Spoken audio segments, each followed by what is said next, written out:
Ao meu lado, Valdecir Sovernego, um produtor rural com grande experiência, também engenheiro agrônomo, não é isso, Valdecir?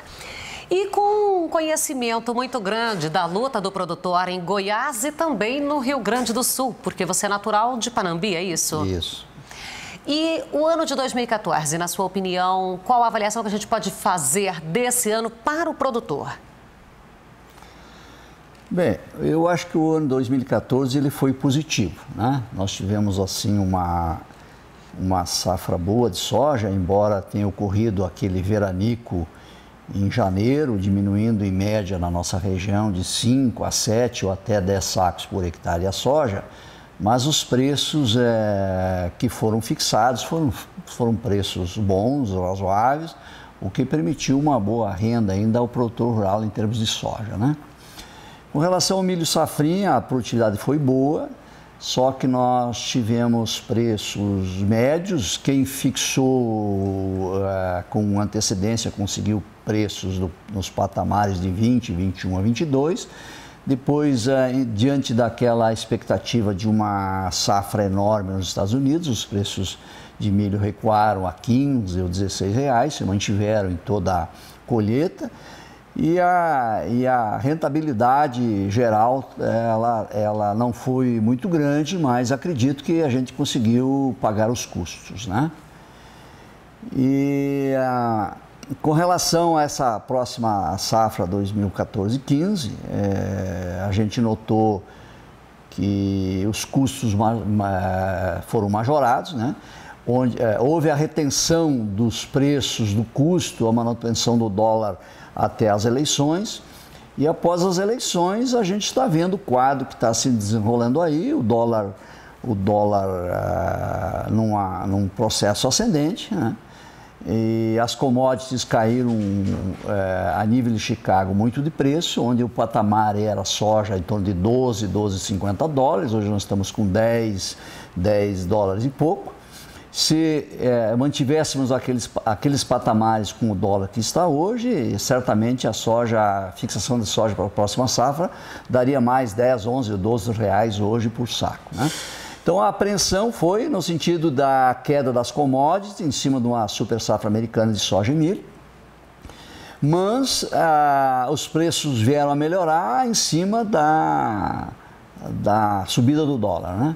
Mas atrás do dólar, logicamente, os produtores já têm o custo definido dessa safra que está em curso e preocupa para frente porque num ano de eleição a gente está notando que o país está passando por um processo muito difícil, a economia é muito difícil, crescimento zero praticamente.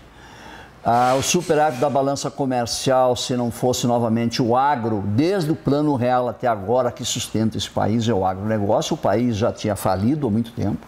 Nós já estaríamos numa situação muito complicada, mesmo em anos de crescimento da economia, 3%, 4%, mas o agro sempre que manteve o superávit da balança comercial.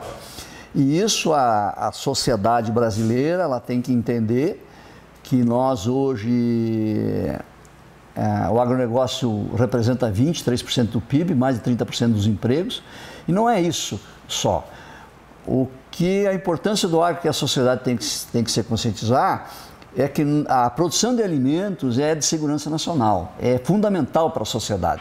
O agronegócio dá a segurança para a sociedade da alimentação, né?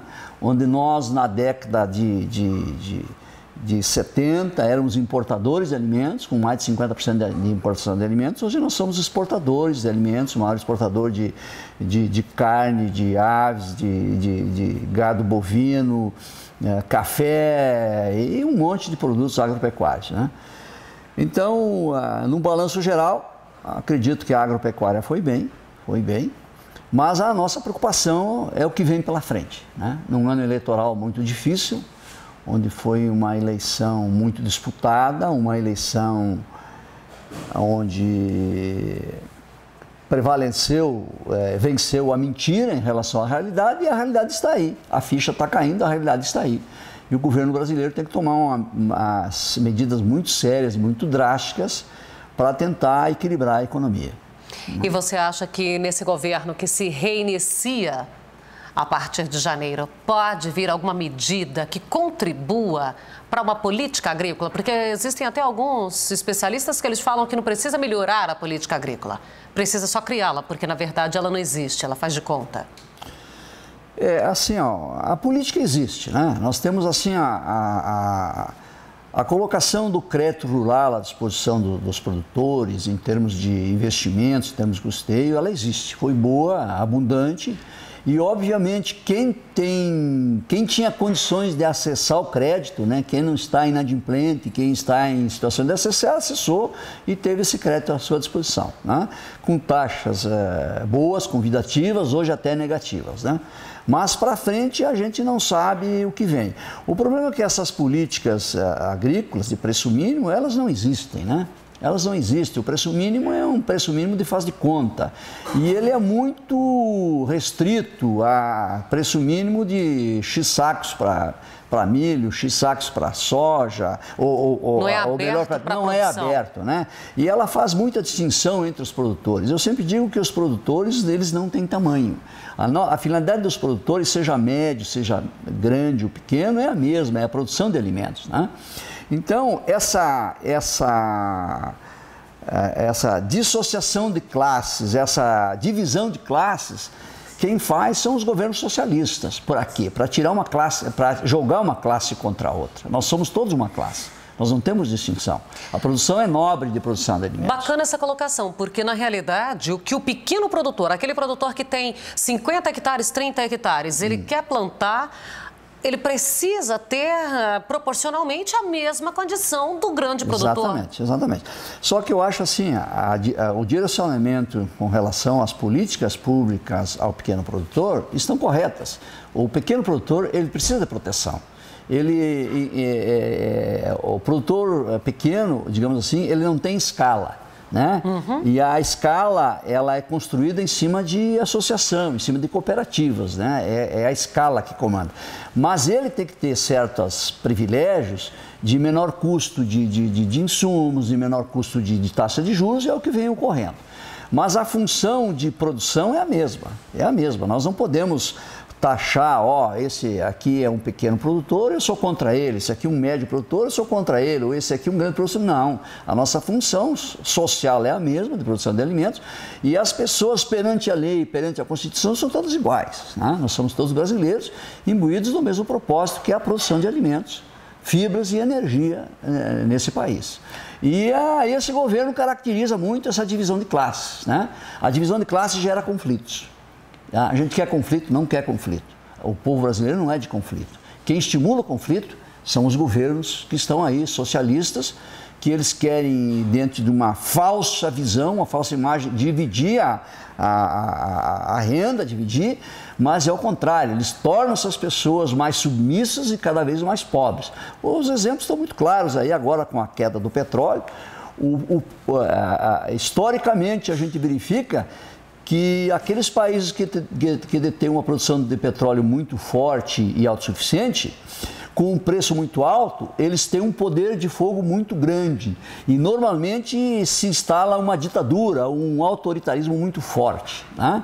Isso é histórico, é só você verificar a história. A Rússia tinha um poder muito forte com o petróleo, agora a Venezuela, e agora com a queda do petróleo a metade do preço que estava, eles se enfraqueceram. Não existe, agora a Venezuela já não pode mais ajudar Cuba, a Rússia já não pode ajudar Cuba, a Rússia enfraqueceu, a moeda russa desvalorizou 70% agora em poucos dias. Então existe isso aí eu digo assim, é tapar o sol com a peneira, é uma coisa que não se sustenta. Então as pessoas, os governos usam uma moeda que é o petróleo, muito forte, para ditar as normas autoritárias ao seu povo, tornar o povo mais submisso, e o povo mais submisso é um povo mais pobre, mais dependente, sem atitude, sem energia, em termos de progredir na vida. Então, eu sou contra total essa divisão de classes, ela não leva a nada, ela só leva a dissabores, só leva a conflitos, e nós não somos de conflitos, nós somos de paz, de união, de fortalecimento. E a história diz isso, né? malditos governos que estimulam os conflitos.